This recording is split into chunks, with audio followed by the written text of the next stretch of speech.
Everyone, welcome back to my YouTube channel. So today we are going to study about one of your most requested topic, which is five kingdom classification. Okay, so let's start. First of all, R.H. Whittaker in 1969 proposed five kingdom classification. Organism है वो हैं Monera, Protista, Fungi, Plantae and Animalia. On the basis of following criteria we are going to discuss now. तो बच्चों, as we know, दो type के cell होते हैं, prokaryotic cell and eukaryotic cell. तो बच्चों, what do you mean by karyotes? It means nucleus.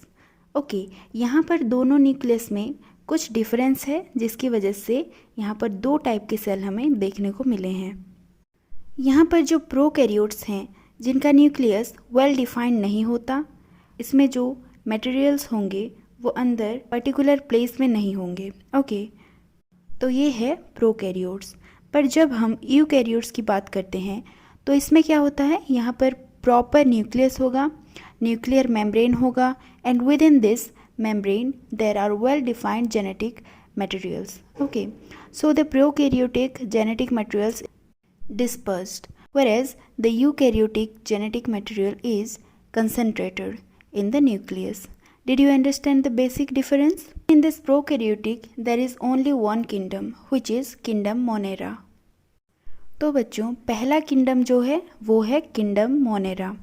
तो अभी मोनेरा में सारे बैक्टीरिया आएंगे. Why? Because they do not have a well-defined nucleus. तो बच्चों, जब हम यूकैरियोट्स की बात करते हैं इसको फर्दर टू टाइप्स में डिवाइड किया गया है on the basis of their cell type, which is unicellular and multicellular. Okay, तो बच्चों, जब हमने प्रोकैरियोट्स में बैक्टीरिया के बारे में पढ़ा, we all know these bacteria are unicellular and uni means one and cellular means cell. Okay, but जब हम यूकैरियोट्स की बात करते हैं वो दो टाइप्स में डिविजिबल हैं. They are unicellular and multicellular. Unicellular में एक ही यूकैरियोटिक सेल इन्वॉल्व होता है, वरेज मल्टीसेलुलर में बहुत सारे यूकैरियोटिक सेल साथ में आएंगे और एक ऑर्गेनिज्म बनाएंगे. Okay, now I am asking you a question which you have to answer me in the comment box. So tell me, human are unicellular organism और multicellular organism? आप आंसर कमेंट बॉक्स में दीजिए, तब तक हम next वाला पढ़ते हैं. ओके, सो यूनिसेलुलर में एक यूकैरियोटिक सेल वाले ऑर्गेनिज्म जो कि है प्रोटिस्टा. सो प्रोटिस्टा के पास यूकैरियोटिक टाइप का सेल है और वो यूनिसेलुलर होता है. So now let's come to the example which is amoeba. Amoeba has a well-defined nucleus, cytoplasm, and it is unicellular. Now let's come to the multicellular type, which is again divided into two types, which is with cell wall or without cell wall.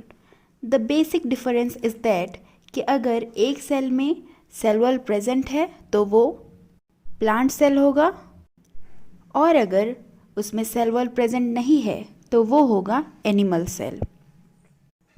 और with cell wall के भी दो types होते हैं जो कि है autotrophic and heterotrophic.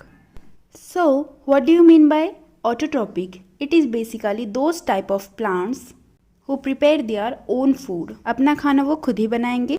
उनके पास एक क्लोरोफिल नाम का पिगमेंट पाया जाता है which capture the sunlight and use that energy to prepare their food by photosynthesis. Clear? So here the kingdom is Plantae, जहाँ पर ग्रीन प्लांट्स आ जाएंगे. एग्जाम्पल होंगे mango tree, rose etcetera. Is that clear? Next is heterotrophic. ये ऐसे multicellular organisms होते हैं जिनके पास सेल वॉल है and they look like a plant but they are not a plant. Okay, so here the kingdom is fungi. They depend on dead organisms for their nutrition. यहाँ पर जो भी heterotrophs होते हैं वो दूसरों पर डिपेंड करते हैं न्यूट्रिशन के लिए, अपना खाना खुद ये बना नहीं पाते. ओके, जिसके एग्जाम्पल है mushroom and yeast. So they are eukaryotic multicellular with cell wall, and heterotrophic. Okay, now the last one without cell wall, which is kingdom Animalia. All the animals in the world made up of many cells, so we are under kingdom Animalia. For example, human, lion, and other animals. So if you just remember this chart, this chapter will be very easy for you to understand. Okay, now you can write the characteristics of this kingdom, name of the kingdom, and each and every examples. I hope you liked this video. So thanks for watching everyone. Do like, share and subscribe for more videos.